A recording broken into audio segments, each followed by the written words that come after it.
Hello and welcome to the pharmaphorum podcast. I'm your host, Jonah Comstock, editor-in-chief at pharmaphorum, and I'm joined today by Russell Potterfield, CEO of Endevica Bio.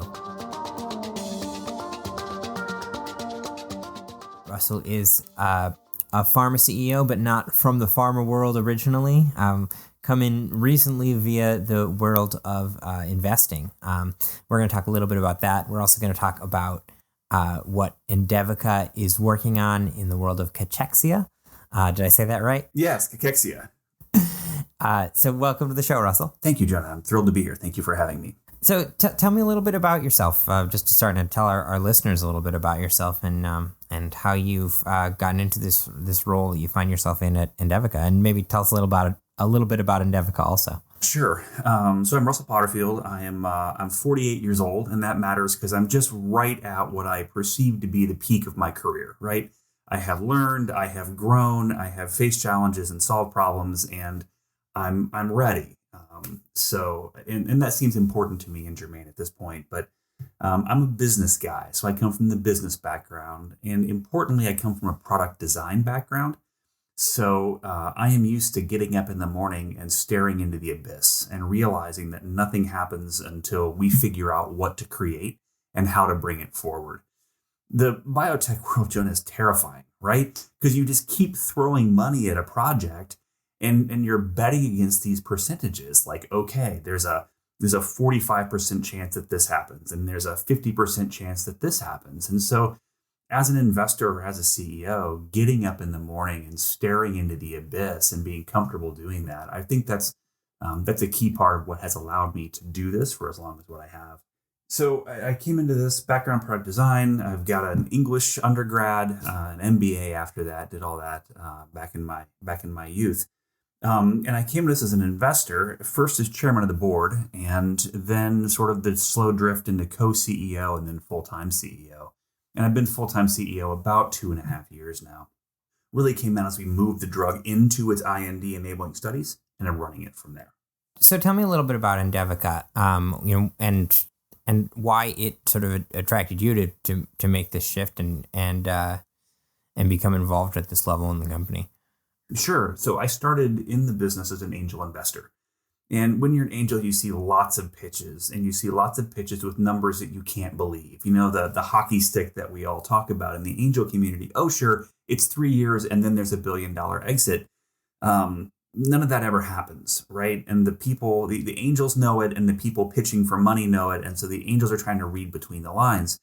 This particular deal came to our angel group, and the market numbers are staggering. Cachexia impacts so many health outcomes. And that's clear from the very beginning. So there have been people trialing in cachexia for a long time, because if a company can fix it, they can positively influence so many human lives. So that initially attracted me to it. I've got some chemistry background and studied a lot of chemistry in high school, loved it in college. And so I was attracted to both the science and the market opportunity. So I came on as alongside the angel group. So I said, hey guys, I'll negotiate with you and on your behalf, but I want my own board seat separate from the angel group. So the angel group now has 2 out of 5 board seats on this biotech that's in phase 1. It's really unusual and delightful.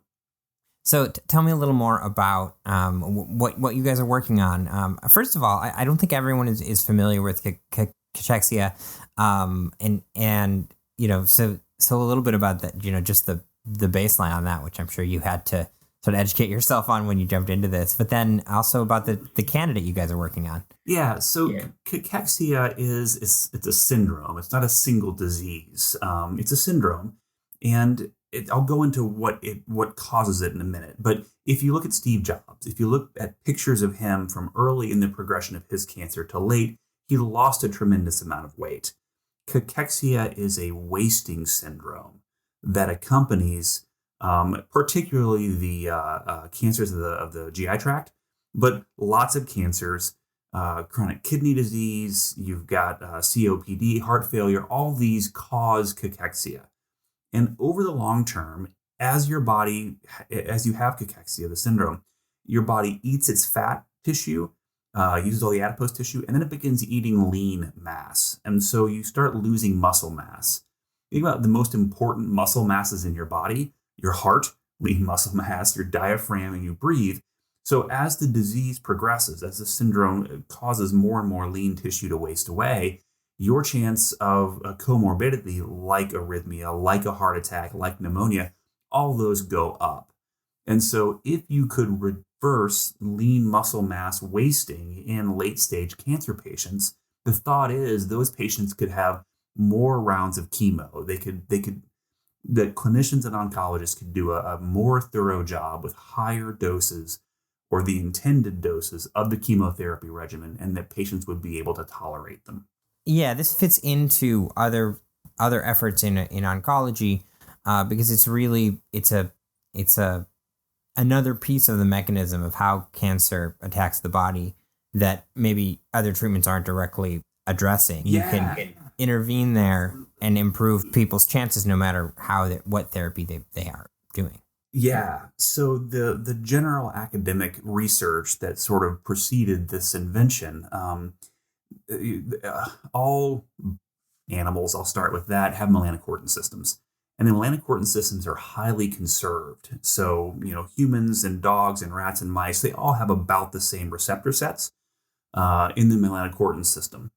And so a guy named Dan Marks, our chief medical officer at the Oregon Health Sciences University, he's working in the 90s and the noughts and the aughts, understanding that melanocortin-4 antagonism may be a solution to cachexia. When you're sick, just imagine you have like a bacterial infection. You become lethargic, your metabolic rate goes up, and you stop eating. Well, your body has adapted to, if you have a bacteriological infection, you don't want to add nutrition to your body, and you want to conserve energy so your body can fight the infection off. Well, that's fine. It works brilliantly over 3 days or 7 days to fight off a bacteriological infection. But what if that was going on in your body for months at a time, and you were tired, and you weren't hungry, and your metabolic rate increased? Well, cancer creates cytokine storms that then ping what's called the POMC neuron, and that releases precursor hormones, alpha MSH and beta MSH, that agonize melanocortin-4. So we come in on top of melanocortin-4 and we turn that off. And that will give your body a break from the cytokine storm. We also have an antagonistic effect on melanocortin-3, which has strong appetite stimulating impulse. And so when we give this drug to animals in the lab that have cancer, their weight comes right back up to baseline. It's as if the cancerous influence on muscle wasting has disappeared. I say disappeared. I'm not supposed to say stuff like that, but I'm an English major. And so I'm prone to hyperbole. A doctor would never say that, but it's really profound. And if you can increase mass and potentially decrease the progression of comorbidities, imagine what you could do buying a few months for a cancer patient, buying a year for a cancer patient, so that the oncologist could do more of their work. It's really remarkable. Yeah. So what you just described, that's what your TCMC BO7, this candidate, does. Yes. And is there anything like that in the market right now? Or is this really novel? No, it's completely unique. So we're a peptide, right? And everybody goes, ooh, yuck, peptide. Everybody wants small molecules. Well, small molecules are fantastic because they're orally available and they'll cross cell membranes. We're a cyclized peptide, but we cross the blood-brain barrier. So we're significantly larger than small molecules, and we won't traverse cell membranes, but we get across the blood-brain barrier because that's where melanocortin-4 lives, all those receptors. And then we have it's antagonist or inverse agonistic. There'll be clinicians out there that will appreciate the difference. We're technically an inverse agonist, but we cause a reduction in the agonistic effect on MC4, but we don't have effect outside the rest of the body. And it's so crazy. And you talk to big pharma that's like, we're not interested in peptides. We don't like that approach. But here, it's a big molecule that crosses the blood-brain barrier. Pfizer is trialing a small molecule, but that's an MC4 antagonist. But really, there are only these two companies playing with that technology. And we're in pretty good company. It's Pfizer and us are the only two that are playing with it. This seems like a situation where a small biopharma maybe is better positioned than a big one to do something that is kind of so different, right? Where it's useful to be nimble. Like with a big pharma, they have consistent processes they follow across a large portfolio. So if something, they're all set up to work with small molecules, Yeah, and that's been, one of the hard things about coming into bio from the outside, into biopharm, is that you don't know what the progression of a company can be. And so you start to say like, no, we're going to be independent. We're going to do all this ourselves. And then you get there and you realize that, well, other people are interested and you just have different processes than they do. And that as soon as you are able to find a good drug candidate and promote that and prove that it's safe and efficacious, gosh, that's really cool. And big pharma, the reason they buy so many biotechs, the reason they license so many technologies is that guys like us are willing to do things that are unconventional. We're willing to roll the dice as we see good, compelling data. Right. But then when it comes to, when you've done the work and you need to get this out there to the people who could benefit, is that something you'll commercialize on your own or potentially work with a bigger pharma that has the marketing apparatus, the distribution apparatus in play? Or is that TBD?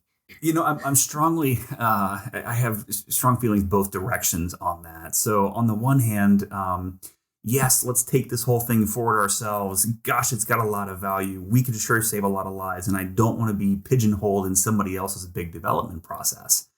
On the other hand, I'm able to stare into the abyss and continue funding a project based on a little bit of data. But when something happens in Belgium in the middle of the night, I don't know how to build the organization that responds to that phone call from a clinician in Belgium with a question. And so likely the target will be out licensed at the end of phase 1 or at the end of phase 2 to a company that knows how to commercialize. We don't know how to do that. We may develop that capacity for pipeline drugs down the road, but I think for the first one, we'll probably let that one go on that license. We talked about the fact that cachexia is, it's a syndrome related to other cancers. So this therapy for it will have to be administered in conjunction with other oncological therapies. Is that something that you're going to have to test on a 1-by-1 basis as you go through this trial process, or how does that work? So one of the things that we're able to do, being the funder and the CEO, is really remarkable because, I answer to my wife, and that's I answer to the board, right? So, hey, honey, we're going to try this, and hey, science team, we're going to try this, and the board is very much on board. But so we are testing the drug right now with other cures, with other products. We don't think of ourselves as supportive care, like an antiemetic or a colony stimulating factor. We think of ourselves literally as a brand new therapeutic that will be used in conjunction with immunotherapies and radiotherapies and chemotherapies. And we have to generate the preclinical data there so we can start testing with it. But, we're prudent. We're doing all that work today. Got it. So going back to kind of where we started here, talk to me about how you've experienced the pharma industry, coming in from the investor side. What are some things you've learned that maybe surprised you or that you found interesting? It's dizzying. The pharma is just enormous compared to anything else I've ever been in. So in the course of a week, I'm in conversations about the valuation of the business, about intellectual property, about how to move drug from Miami to London for some testing. So the breadth of project knowledge and sort of specific area knowledge here is just dizzying. And I think that I was not prepared for that. I can do the accounting and all the rest, but we've got a tox call this afternoon, and you got to have 3 separate experts in that call. And I didn't understand it was going to be quite that complicated. It's remarkable, and I'm really enjoying it. But it's big. It's huge, Jonah. It's complicated stuff. And then on the flip side, is there anything you feel like you've brought in that has kind of improved how how things work based on having a different experience beforehand? So I've got some intellectual property background, and that's super important, of course, in biotech. So I have been able to revamp some of the intellectual property procurement that we're doing, and we're applying for some new stuff now because we said, hey, what about this and what about that? Let's make sure that we have everything buttoned down. So I brought that, and then just the ability to, I won't say to execute, but there's a difference in the way that a scientist executes business development and the way a business development person executes a science project. Yeah, say more about that. Yeah, so I am willing to go forward on far less data than my MD PhD colleagues are. In other words, my threshold for proceed or don't proceed is a little bit easier. The academicians are used to having to beg for money. And so their bar for running experiments is very high. I say, gosh, we don't know, for instance, at this point, we have some dosing regimen questions. Well, let's fire off a $40,000 study to go figure out what dosing regimen might be effective. Do we have to do it? No. Would it be useful? Perhaps. Let's spend that money. And so as a BD, I'm willing to roll the dice earlier than what the academicians and what the clinicians are. And at the same time, as we get into the conversations about tox, the clinicians have so much to add. And they're so important to flavor the whole conversation on where we go. So it's great. And we bring each other along. But yeah, I'm willing to roll the dice on less data. I suppose that's important. That's super interesting because everybody talks about pharma being risk averse, and that being sort of a real defining characteristic, which makes sense, especially the further along you get in a process and the closer you are to developing something that will be used in patient care. But I can see how in the early stages when you're really, discovering that willingness to be a little more nimble, to try new things, with a little less to go on could really be an asset. Yeah, I should echo. I have a big safety bias, so I should mention that. But when it comes to should we run more trials in this, should we approach FDA with the broader label rather than the narrower label? There, I'm willing to push the envelope a little bit more. When it comes to safety, of course, the clinicians they rule the day there. But the preclinical stuff and let's try this. Let's go ahead and take a couple of macaques and see if we can get the drug to go orally. I'm much more willing to do that than what the academicians are. So we're coming up on the end of the interview. Anything we haven't talked about yet that you think is interesting or important, or anything you want to go back to? So there really aren't good drugs anywhere right now for cachexia. So I suppose that's the most exciting thing about what I see for the business is that we're approaching a human health condition that negatively impacts so many people, and there just aren't good answers for it today. So Megace is sometimes prescribed, cannabinoids are prescribed. Those don't work. So we really are on the cusp of being first to market with something really profound in a condition that affects millions of just Americans a year could benefit from this drug. So I can't believe how lucky I am to have been the investor that brought it forward and then to be allowed to be the CEO to bring it forward. It's incredible. What's your estimate on the timeline for this before we see it in market? Always a loaded question. Yeah, it's a loaded question. So we're in phase 1 right now.